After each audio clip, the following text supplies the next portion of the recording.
First, I'd like to thank Howard and Nick and Doon Insights for having us. I'd also like to thank Hazel, the beautiful dog who's here, allowing us to share her house today and sharing the stage. So thanks for that. And thanks everyone for being here today. This panel is about infrastructure, tooling, all that fun stuff that you don't see every day, but really makes it all work. I thought the observation today during the mining panel was, no mining, no Bitcoin. I think it's easy to say that no infrastructure, no anything in crypto, BTC, whatever, no using. So would love to thank our panelists for coming to join us today. I'd like to give each of you a chance to give a quick intro. Yeah, thanks very much for having me. My name's Darshan, co-founder of XMargin. And thank you to Howard for having me, especially like I was here a couple of years ago as one of the online pitchers. So it's great to be back in person. What XMargin is essentially a private credit oracle that looks to try and facilitate credit at scale. We compute upon real-time creditworthiness of borrowers in a privacy-preserving way and use cryptographic proofs to prove the validity and privacy of those computations. So we're trying to help people attest to their creditworthiness, which we think is an important missing piece in the space. Yeah. Hey everyone, I'm Larry. I work at Blockdaemon. I'm the head of corporate development there. Blockdaemon is a crypto infrastructure company, one of the largest crypto infrastructure companies in the world. We run nodes, we do staking services, and yeah, we work primarily with institutions, so we service the B2B2C market. Hey folks, Jonathan Padilla again. Snickerdoodle Labs is focused on NFT data infrastructure. Think of us as a cipher trace or chain analysis for consumer behavior and insights on the analytics tool set. And then I think our secret sauce is we're building a Web3 data lake. So imagine a Web3 native version of Snowflake and how that we can turn that into a utility grade piece of infrastructure for frankly all of Web3 on personal identifying information. Thanks, guys. And just a quick intro. I'm John Fiorelli, regional partner with Kenetic. So I'm here as the investor of the group, I guess you could say. I'm also a big fan of Blockdaemon, and we're also in truth and disclosure early stage investors in each of you. So thank you for filling in at the last moment. Really appreciate it. This is not the Kenetic panel. So I'd like to kick it off with, I was wondering if you could walk me through, or walk us through, excuse me, this is not just our panel. Can you walk us through what types of infrastructure are most critical to the success of what you're offering your users? We'll start with you, Darshan. Yeah, so from our perspective, we've seen a lot of growth in crypto and like the marketplace and the exchange of value, I guess.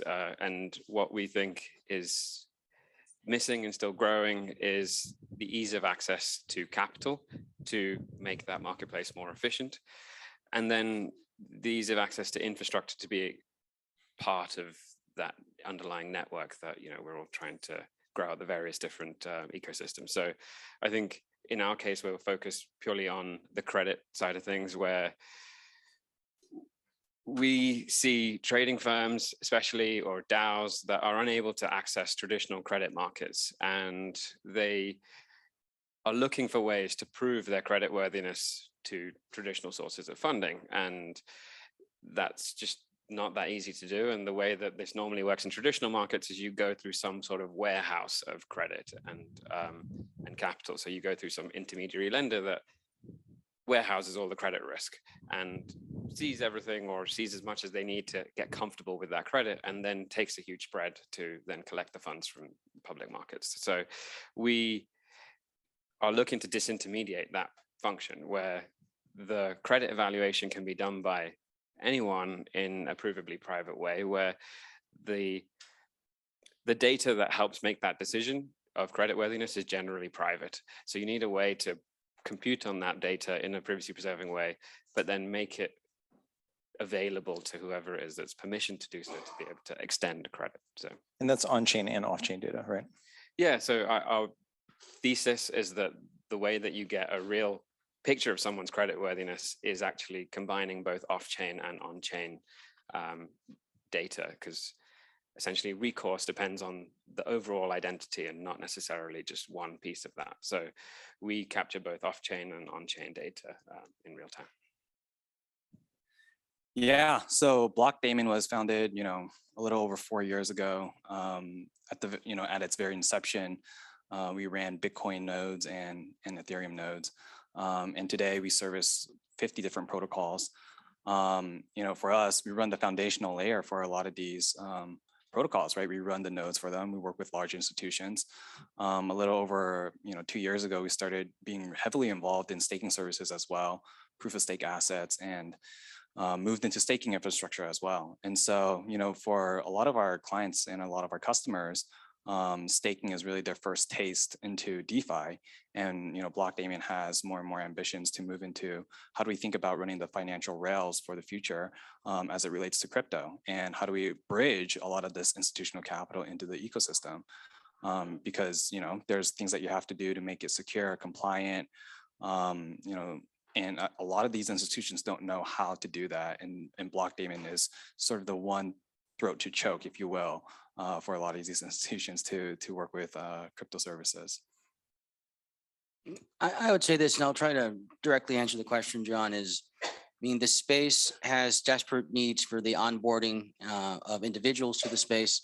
I think digital ID is a critical component of this in terms of you can solve for that. It actually is a fairly seamless way to enter Web3.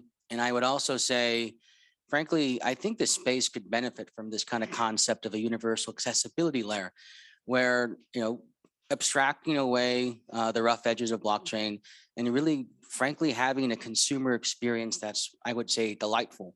You want to have consumers engaged and not stressed. We have some critical issues there where, even I get stressed when I send money to like Jihan's MetaMask wallet for something. Don't we all? I'm curious. So I'm sensing a theme here. Who doesn't love themes? Identity, right? And you were speaking earlier in your first panel about, transparency or blockchain does not mean privacy. So how do we get our users to share more data to gain the benefits of the services that you offer, for example? What's missing, infrastructurally, what's missing today in terms of identity and infrastructure? Well, I think the ZK rollup space is super exciting. And how do we structure that so that you have privacy built in, by the DNA of the actual underlying kind of protocol? That's something I think it's going to take some time to get up and running and scale, but there's a lot of applications there.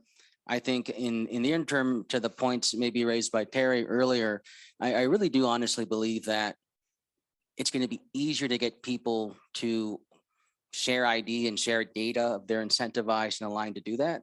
So that takes the shape of very, very clear, low cost, low friction economic and tokenomic models so that, people can very clearly say, I'm going to get X for Y. And you have a, real almost kind of dynamic barter economy where it's not one-to-one for cash, but there's these other types of incentives. And that's how Facebook works. Think about it. Facebook has a product, you give them their data, you have the ability to send funny cat memes or go, farm cows, whatever people do nowadays. Yeah, for us, KYC and KYB is a big component of our business. And, Blockdaemon is very lucky to have some of the world's largest investors on our cap table. But, even throughout that process, we had to be overly compliant and share a lot more about our business as well.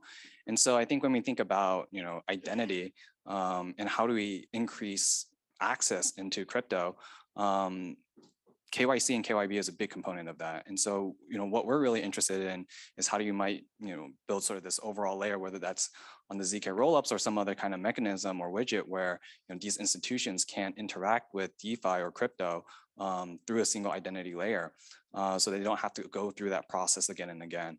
And I think from a institutional tooling or infrastructure point of view, that would be one of the big, I think, catalysts to getting institutional capital coming over into the space. Yeah, from our perspective, the challenge is the fact that we want to create an open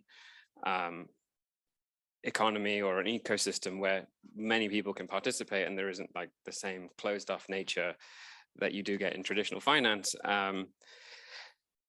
But doing it in a way where you can have some sort of trust embedded in someone, whether it's in trust in their identity or trust in their creditworthiness or whatever it is that you're trying to prove.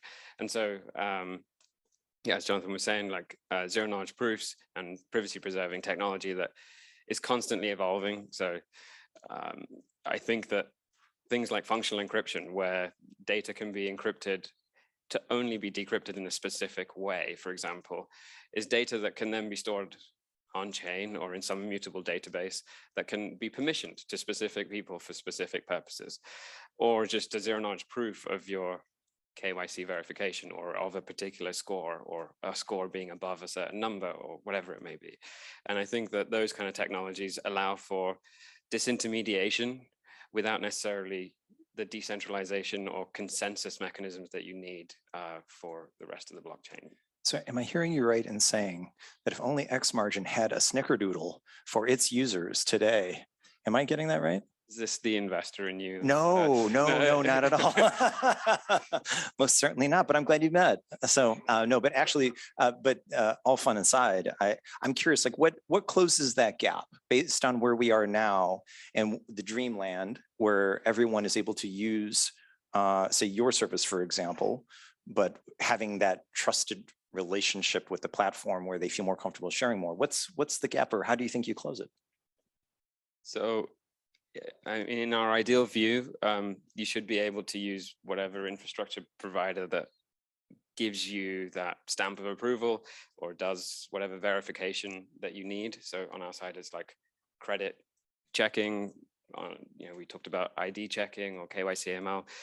Whoever it is that provides that should be able to be bound in some way to your group of addresses or group of on-chain identities. So if someone can meld those things together, that's kind of some sort of open and permissionless network where you can bring any verifier's information to a subset of addresses. Jonathan, what do you think? I mean, I think realistically, this is probably 24 to 30 months out when you start to see kind of more mass adoption here. The space is interesting. Digital ID is hard. I mean, you have a hodgepodge of regulatory issues. Singapore has done phenomenal things and has more of a centralized database that you can ping. When I was at PayPal, on behalf of PayPal, advised the British government, and their whole direction was, hey, let's let private industry figure this out and have some framework, but really let industry figure out the best course of action. The US is kind of a hot mess, and we have the whole federal issue on top of that. I mean, the reality is digital ID is expensive. It's hard. There's a lot of actors out there. I was a board observer for Cambridge Blockchain before it was acquired by Coinbase. And I think the reality with them is you had some brilliant academics who were thinking about these things academically, and they weren't thinking about the business case of how to make this practical. So you have a lot of people doing digital ID. I think very few of them have a true go-to-market that's practical and realistic. And if we can create the kind of Jordan Belfort mentality of, sell me this pen, and really have a true need for that. And maybe it's regulation on DeFi or these other things where it forces this infrastructure. I think that's what's going to frankly usher that in.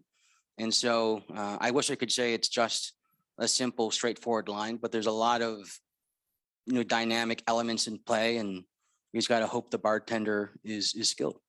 Well, I'm going to turn this back to all three of you then. So let's say we solve this with identity.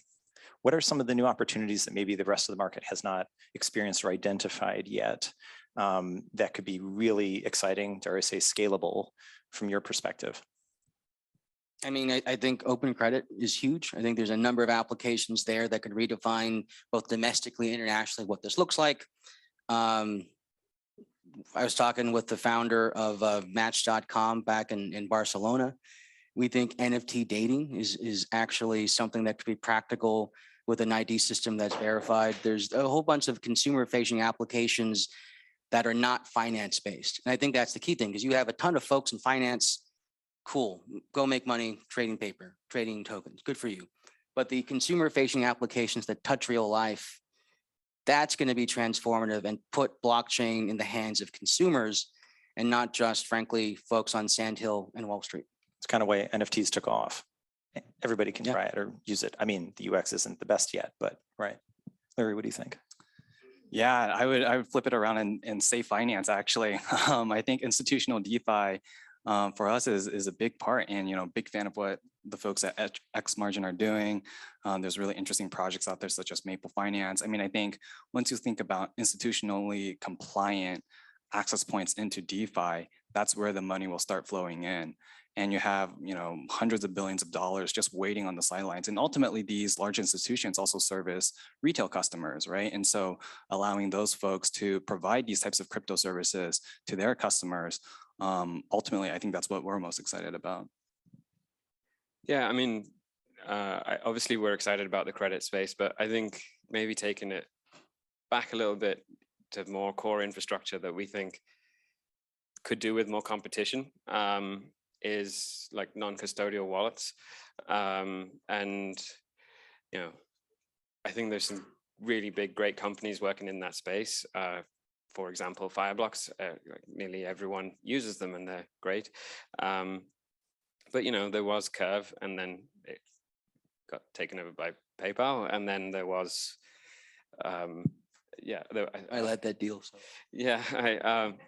Thanks a lot. Yeah, damn you. But no, I mean, like there was, I think, another one, that MPC wallet that was bought by Coinbase, and essentially, yeah, in my opinion, more competition in that space can only be a good thing, just to allow more programmatic control of funds, which I think can drive a stronger base layer for all of the things that we're talking about, whether it be identity or credit or any of the other things that institutions want to use. That being said, I think that a lot of institutions would prefer to just use a custodian, but then if they are going to leverage a lot of the tools in DeFi or just broadly in like Web3, then I think that non-custodial solutions are something that will be important, and more competition in that can only be a good thing. Just to add to that, my observation as an investor, our fellow investors have trouble being able to custody a wide variety of assets that we may be into, and then being able to work with our infrastructure providers to stake them, for example.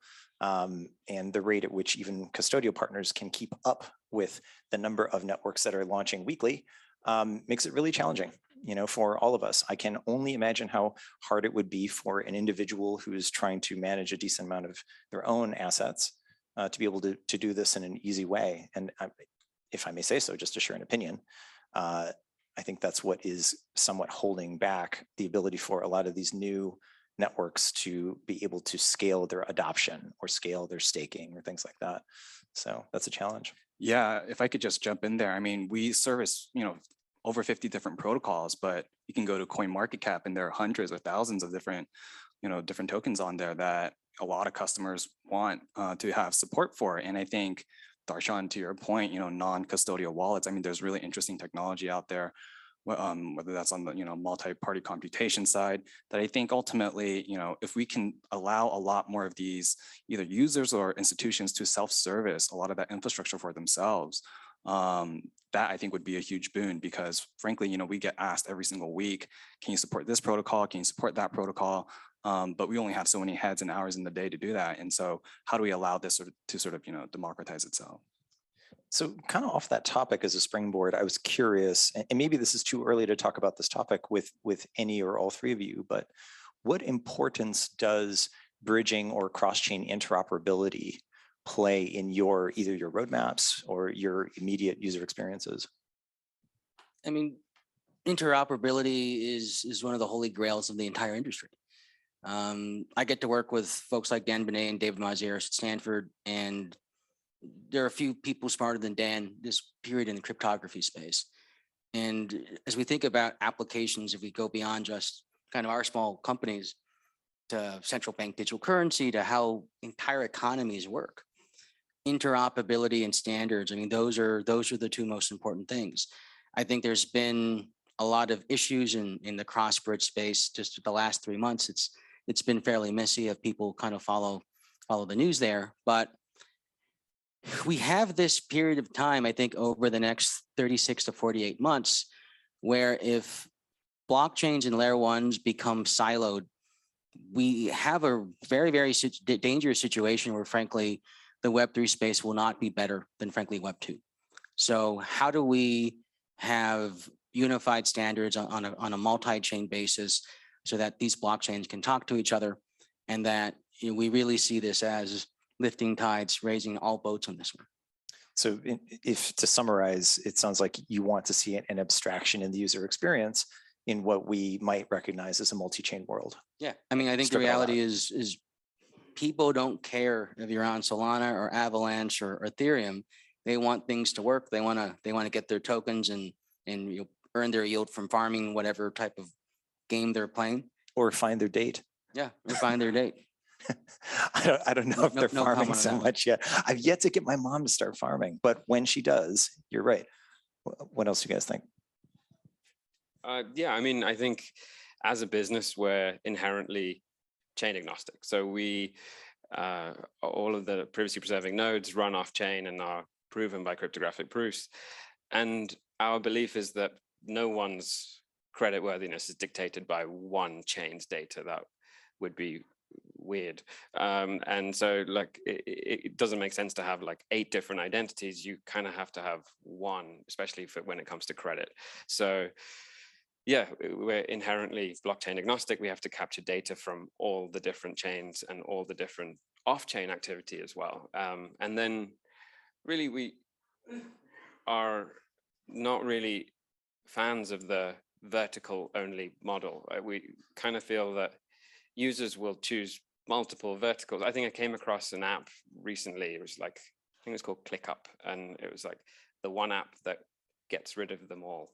And it's like, well, I'm still going to use all the other ones, right? Like, there's no way I'm getting rid of WhatsApp and Slack and all of the other ones. Like, you end up just adding to it by creating another vertical. And so ultimately, you just have to be comfortable with the idea that users are just going to use multiple channels and multiple verticals, and infrastructure needs are in creating the bridges between them and allowing you to use whichever one is suitable for you at the time. And so that's our ethos, and that's how we built it so far.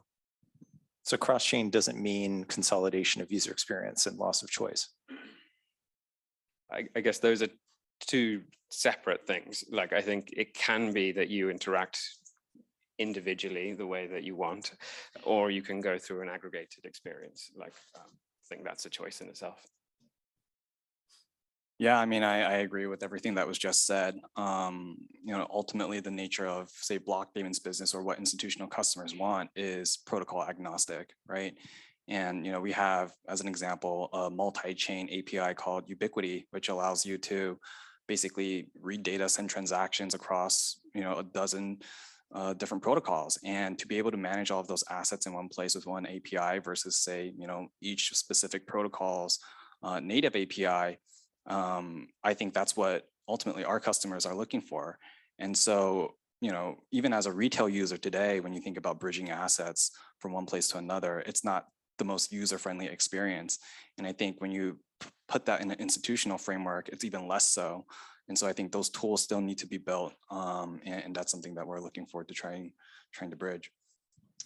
Now, this may be a bridge too far, but no pun intended. But I wanted to know if, do you guys have a wish list of things that we have not talked about yet that, in the greatest dreamscape, if we had these things, you would either make your or what you're trying to offer more scalable or more extensible? If there was a wish list of things that maybe you don't think someone is working on yet in the market, that maybe everyone watching from home or everyone who is here presenting their startups should be thinking about infrastructurally or tooling, what might it be? Well, maybe I could say clear regulation, for me. I mean, I think when you think about the regulatory landscape today, not just in the States, but just globally, it's all a bit of a gray area. And I think that makes everybody's life a little bit harder. And as long as you can sort of clean that up and really have clear guidelines on what's acceptable or not, I think it makes this whole space a lot more easier. So maybe just bringing it the other way around though, let's say that not every jurisdiction has worked out a standard way of doing things where we can have that clarity. Is there kind of a wish list of how you think we all should be operating so that we can have some measure of regulatory compliance or clarity? I mean, you're kind of doing that with Stakewise, yeah? Yeah, so Stakewise is a project that right now is an Ethereum liquid staking protocol, and it has a permissionless retail pool. So it allows folks to stake their Ethereum and have a staked liquid derivative version of that, and to be able to trade that freely and increase utility for that token that they've been staking. And so what we've done is we've forked a version of that and created a permissioned version, KYC version, that any participant, as long as they're KYC'd or KYB'd, can participate in. And this, we think, is sort of going to be the future of how do you bleed the permission to the permissionless side, increasing liquidity and capital efficiency. And so I think that for us is how do we increase the liquidity in these markets in a healthy manner. I think that would be one of the main things that I would look forward to. So what you're saying is you didn't wait for the regulators to tell you the right way to do a compliant staking product. Yeah, we're trying to toe the line carefully here. Yeah, for sure. I'm not getting you in trouble by saying this. I think but, the assumption is there that regulators would know what liquid staking is. I mean, just to be super honest. I mean, reality is, Larry's right. You do need this kind of regulatory structure. Folks are familiar with like Basel Banking Accords, which is about the BIS.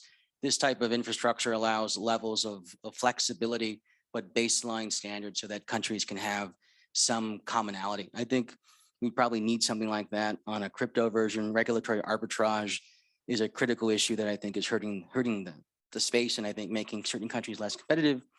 And it goes back to this kind of concept of standards and baselines. Then people can, you want to be like China and have strict controls for capital flight versus, that's not going to be an issue in the US or the EU, but you have some baselines and standardization.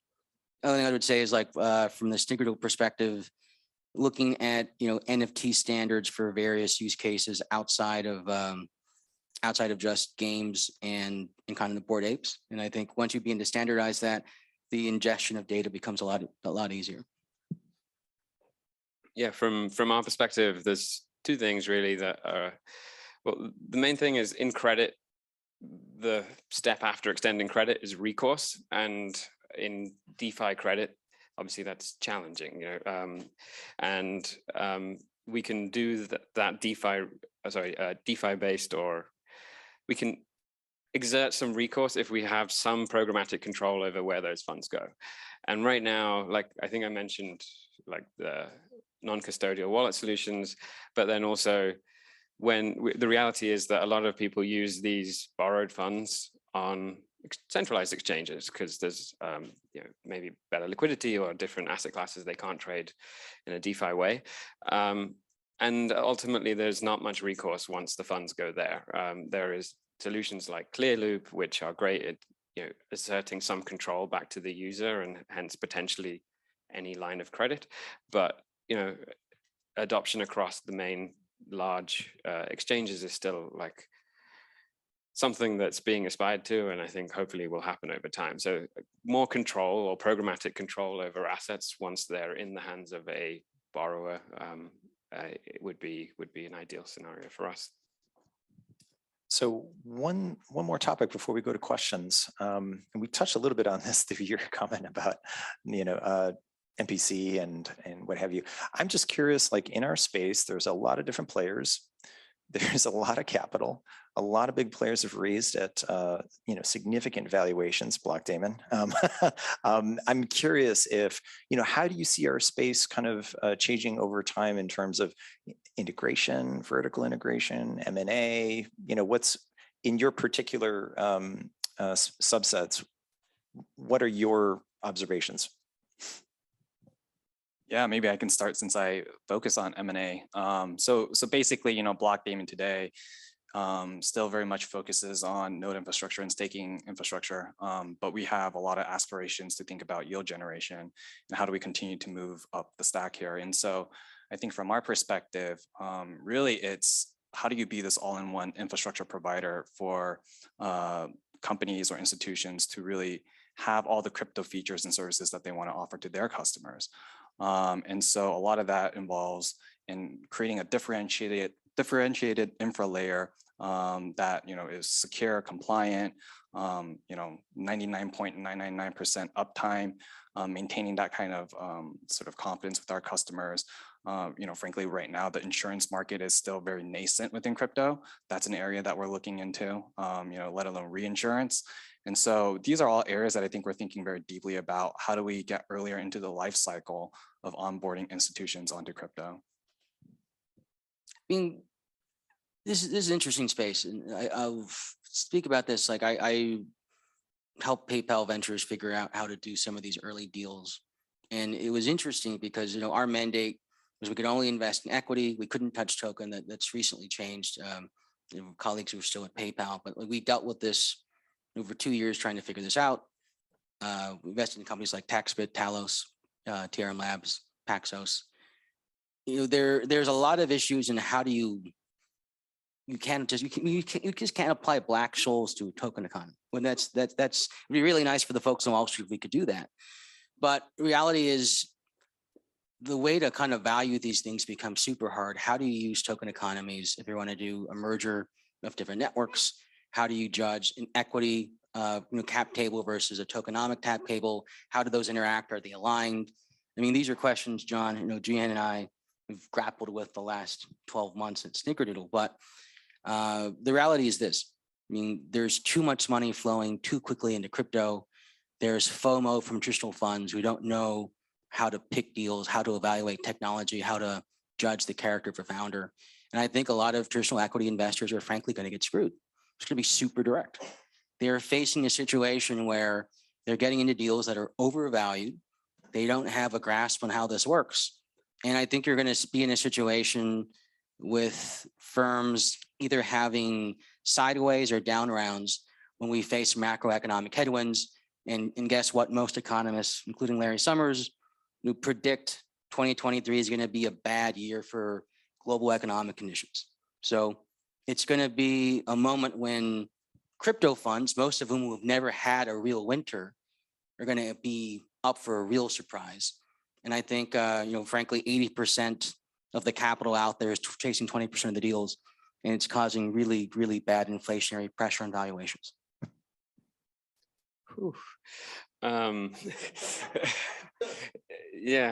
Maybe answering the question in a slightly different way, I guess, from my perspective, the M&A side of things and I guess creating or acquisition side of things in crypto, there's two different types, in my opinion. One is acquiring small teams or businesses that help you grow faster, and that's more of a scaling decision as opposed to perhaps the question you were asking. And then I think the other type is, like, I was talking to a large investor of ours who basically said that with Web3 and the more decentralized projects, perhaps the right way to own them is not necessarily look to go buy them out, but just become a whale of their token and help influence governance and try and participate in the future economics of that particular protocol, and not go down the old school, let's just buy it and control it all and have it all as our IP. Don't take them off the market. Yeah, because what's valuable is the network. What's valuable is the openness of it. And so you might kill it by buying it. That's maybe how this will be different in relative to other industries. I was curious if that perspective would come out. So thanks for sharing that. I think this is a good time to open up for questions.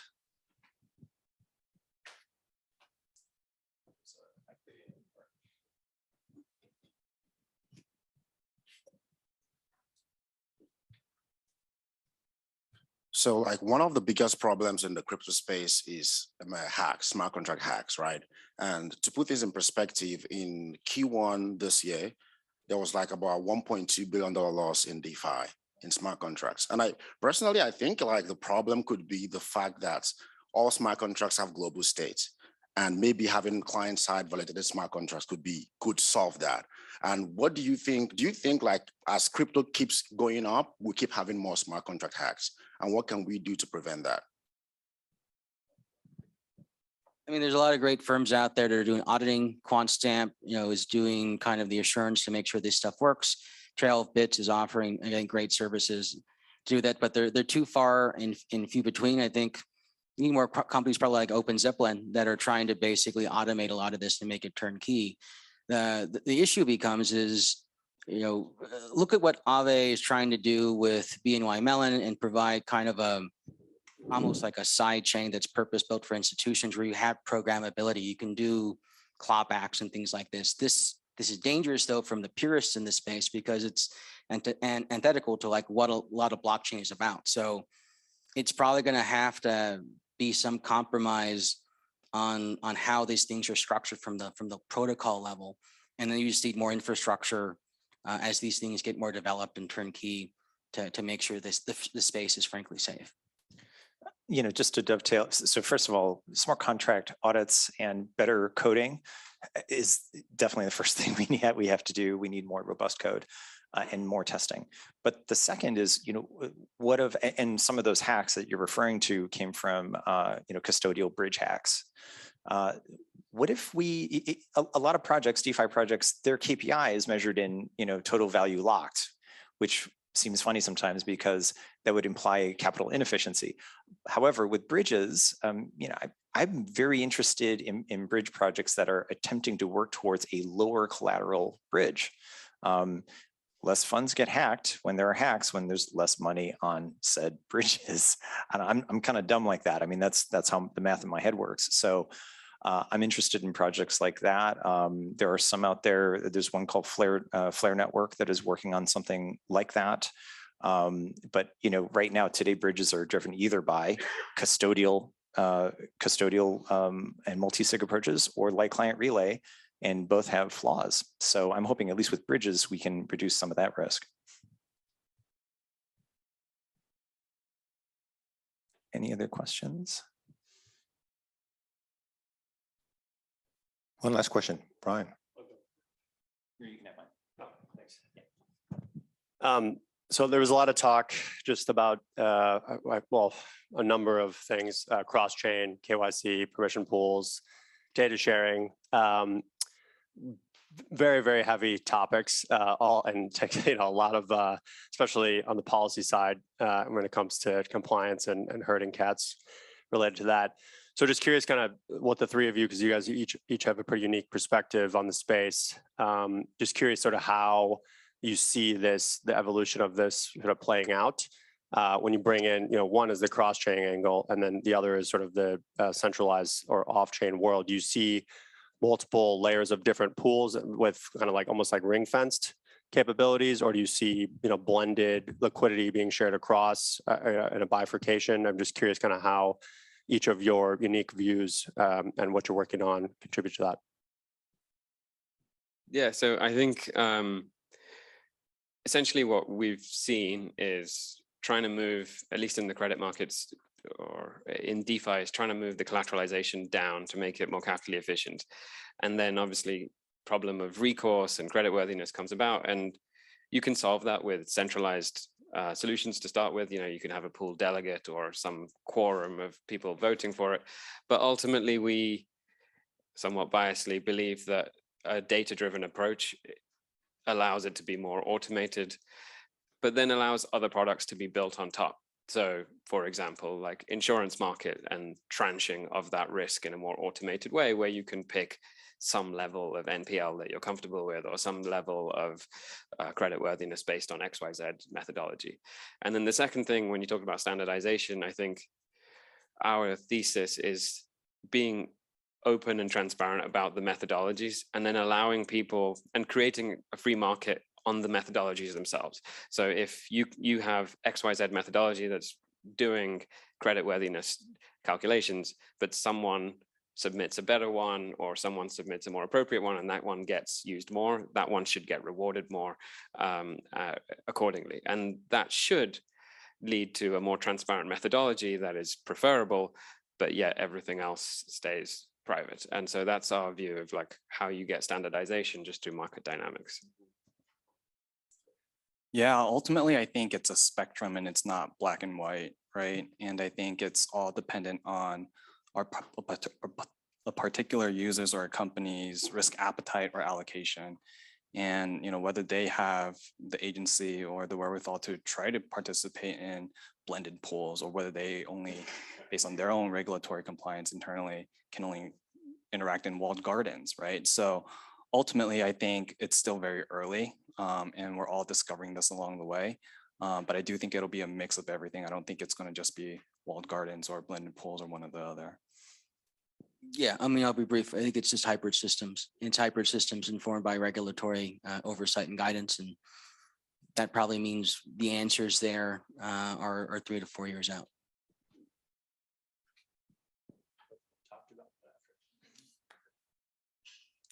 Great. Terrific panel. Thank you much, everybody.